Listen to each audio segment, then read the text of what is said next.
हाय नमस्ते, मी चैत्रा आपलं मनापासून स्वागत करते चैत्रा पाटील रेड्डी या चॅनलमध्ये. तर आज मी तुमच्यासोबत शेअर करत आहे first trimester of my first pregnancy. तर पहिल्या प्रेग्नन्सीमध्ये मला फर्स्ट तिमाहीमध्ये कोणते कोणते चेंजेस किंवा कोणते टॅब्लेट्स होते, कोणती सोनोग्राफी होती, काय मला खावंसं वाटत होतं, ह्या सर्व गोष्टी मी तुमच्याशी शेअर करणार आहे. सो जेव्हा आम्हाला समजलं की प्रेग्नन्सी पॉझिटिव्ह आहे, सो आम्ही डॉक्टरांकडे लगेच व्हिजिट केलो. तर तिथे गेल्यानंतर परत एकदा पुन्हा त्यांनी प्रेग्नन्सी टेस्ट केली, तीसुद्धा पॉझिटिव्ह आली.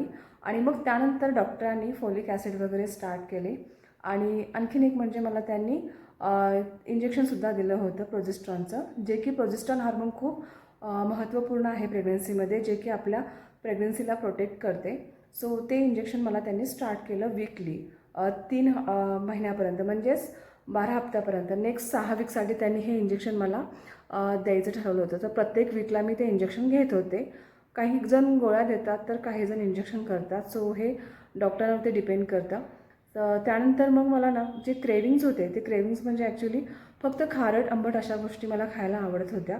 आणि मी सुरुवातीच्या पहिल्या 3 महिन्यामध्ये खूप सारे आवळे खाल्ले होते. आणि तुम्हाला एक टिप्स द्यायची आहे की तुम्ही जर प्रेग्नन्सी प्लॅन करत असाल, तर कोणतेही औषधं किंवा तुम्हाला पेन किलर घ्यायची सवय असेल किंवा तुम्ही काही स्किन केअर किंवा हेअरफॉलसाठी काही तुम्ही औषधं घेत असाल, तर हे प्लीज तुम्ही डॉक्टरांचा सल्ला घ्या ते घेण्यापूर्वी. कारण अशा काही गोळ्या वगैरे सुरू असेल तर मग त्याचा परिणाम होऊ शकतो. सो प्लीज मेडिसिन कोणतेही घेत असाल तर डॉक्टरांचा आधी त्यापूर्वी सल्ला नक्की घ्या. तर आमची पहिली सोनोग्राफी होती 8व्या वीकमध्ये.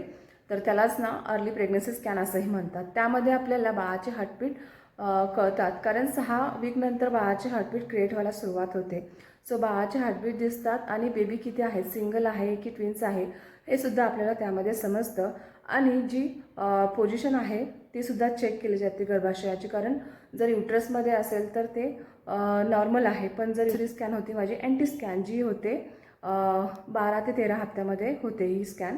तर ही जी स्कॅन आहे ती खूप महत्त्वपूर्ण आहे, कारण अँटी स्कॅनमध्ये ना आपल्याला खूप साऱ्या गोष्टी कळतात. कारण बाळाचे जे अवयव असतात ते क्रिएट होत असतात आणि त्यामध्ये अँटी स्कॅनमध्ये आपल्याला समजतं काही डिसऑर्डर आहेत का किंवा क्रोमोझोमल डिफेक्ट काही आहेत का, ते आपल्याला कळून येतं. तर अँटी स्कॅन माझं झालं होतं 12व्या हप्त्यामध्ये, ज्यामध्ये अँटी स्कॅनमध्ये ना जेनेटिक डिसऑर्डर आणि डाऊन सिंड्रोम्स या गोष्टी समजतात. तर त्यावेळेस तुम्हाला अँटी स्कॅन जेव्हा होतं तर लगेच तुम्हाला विदिन 24 आवर्समध्ये ना डबल मार्कर टेस्ट सांगितलं जाते. तर त्यामध्ये तुम्हाला हे कळतं की हाय रिस्क किंवा लो रिस्क असे 2 रिझल्ट असतात. तर हाय रिस्क असेल तर नेक्स्ट तुम्हाला काय प्रोसिजर आहे सांगितली जाते, आणि लो रिस्क असेल तर हे नॉर्मल आहे.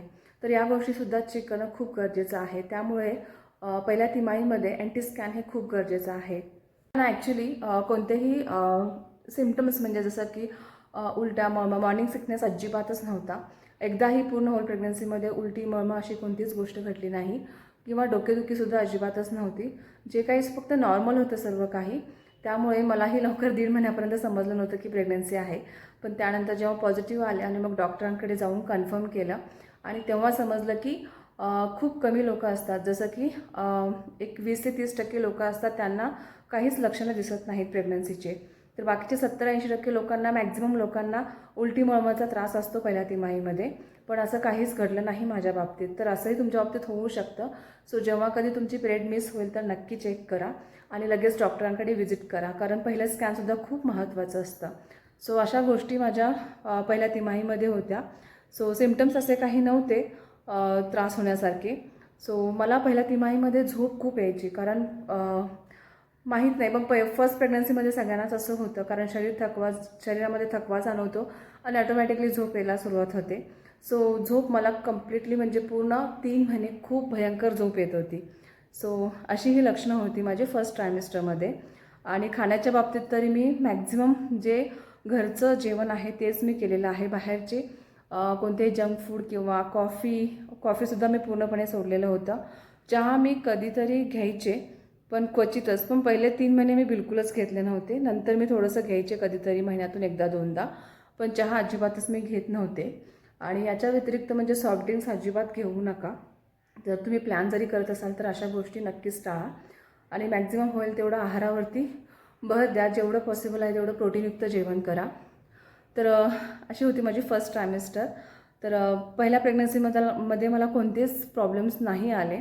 जेवढं पॉसिबल होतं तेवढं मी सुद्धा खूप काही बाहेरचं खाण्यापासून कंट्रोल केलं होतं आणि जेवढं पॉसिबल आहे तेवढं साखर पूर्णपणे सोडा. आणि मला पहिल्या तिमाहीमध्ये सुद्धा किंवा होल प्रेग्नन्सीमध्ये ना साखर अजिबात खावीशी वाटत नव्हती, क्रेविंगच नव्हती साखरेची, फक्त तिखट आणि आंबट अशा गोष्टी मी खात होते. सो कसा वाटला माझा व्हिडिओ नक्की कमेंट करून सांगा आणि व्हिडिओ आवडला तर लाईक करा आणि पहिल्यांदाच तुम्ही माझ्या चॅनलवरती व्हिडिओ पाहत असाल तर सबस्क्राईब नक्की करा. तर भेटूया पुन्हा नेक्स्ट व्हिडिओमध्ये. तोपर्यंत बाय.